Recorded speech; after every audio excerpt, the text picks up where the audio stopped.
Hey everyone, welcome back to the channel. Paul here, Northwest Indoor Golf. We've got another exciting review coming up today. New Srixon ZX7 and ZX5 drivers. Stay tuned.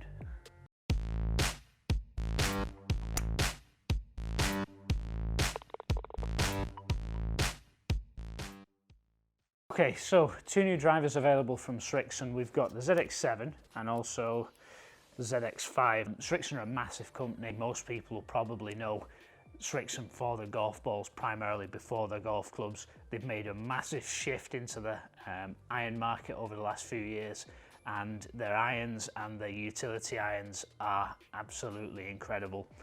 The drivers this year I've got high hopes for because I think that they're generally moving in the right direction. Couple of key technologies in these drivers, because on the website really the feature set on both of these drivers is pretty much identical, minus they say that the ZX5 is designed for high launch, maximum carry, maximum forgiveness, and the ZX7 is actually targeted to fine tuning and perhaps your faster swing speeds.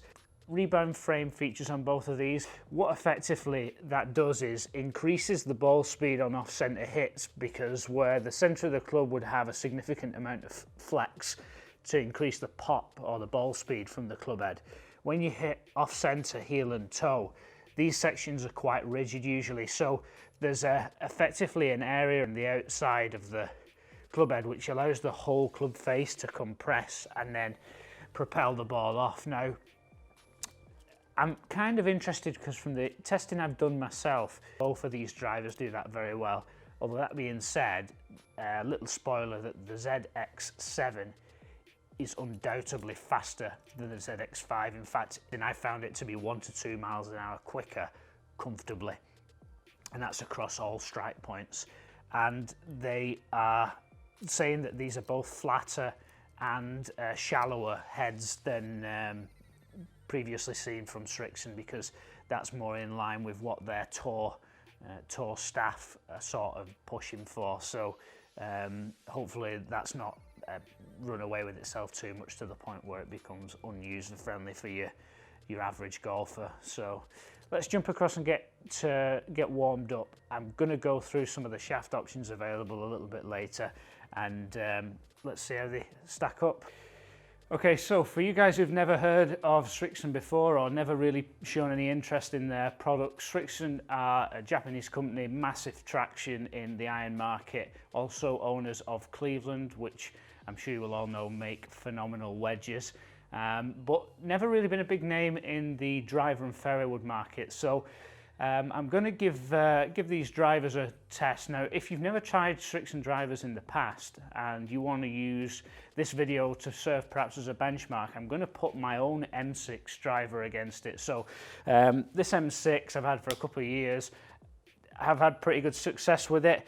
I've set it to 9 degrees for the purpose of this video. The shaft is a Project X LZ.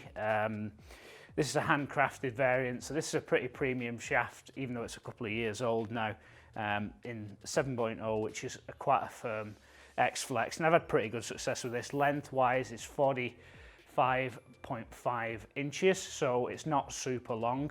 I'm going to hit some shots with this, and then we're going to jump over, hit some shots with ZX5, ZX7, and let's draw some comparisons between the two.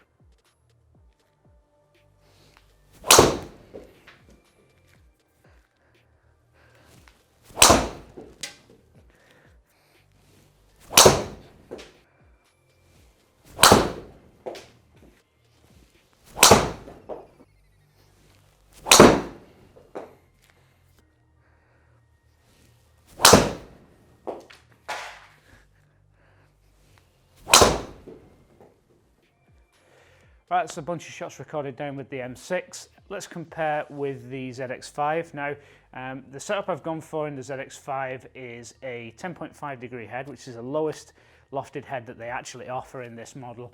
It is targeted towards high ball flight, high launch, maximum carry distance, maximum forgiveness. So I'm not expecting great things from this, but I'm pairing it with the Graphite Design HD Hyperdrive. This is a 70 gram X stiff, so it's the nearest I have available to compare with my Project X that I've got in my M6 at the minute. A couple of other notable shaft options that come with this driver at completely stock, no upcharge, is the Project X Hazardous Smoke Black, available in stiff and extra stiff, so 6 and a 6.5. They've also got in their lineup the Project X Even Flow Riptide, and you would not believe that this year actually they're offering the small batch variant at no upcharge. Now, I actually spoke to the guys at Srixon about this, and it turns out that somebody in logistics ordered all of the initial stock with the small batch shaft, so they're actually absorbing the cost of that shaft, something that would normally cost upwards of £200, completely no upcharge in new Srixon drivers. So certainly quality of these clubs is not going to be anything to turn your nose up at. So let's give this one a hit, let's get some data down, then we can go over ZX7 and then we can have a summarise.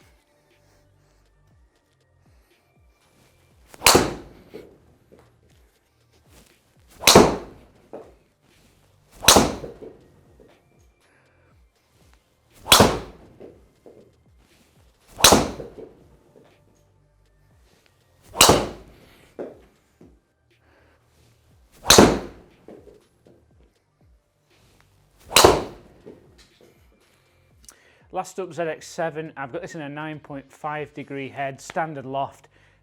Initial looks down behind the ball is that this head sits technically quite square, but for me feels a little bit more closed than I'm comfortable with. So I'm going to hit a couple of shots with this. I'm going to see how it goes, and then perhaps I might actually open the club face up a little bit so it sits a bit better for my eye, and also reduces the loft slightly as well. So first off, let's give this a rip at 9.5.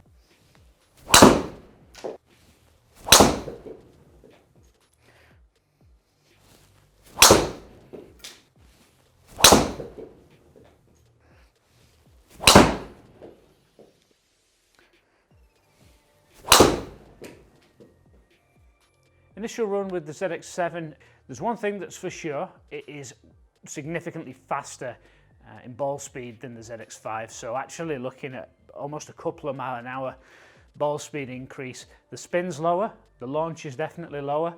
For me, it is actually moving a little bit too much right to left, so a little bit too much draw spin. I'm going to try and open this driver head up a little bit, move it down to about 8.5 degrees, try and square the club up to my eye and see if it makes any difference to the shape of the shots. I'm not expecting a huge difference in trajectory, so launch and spin, but hopefully we can take some of that side curve away.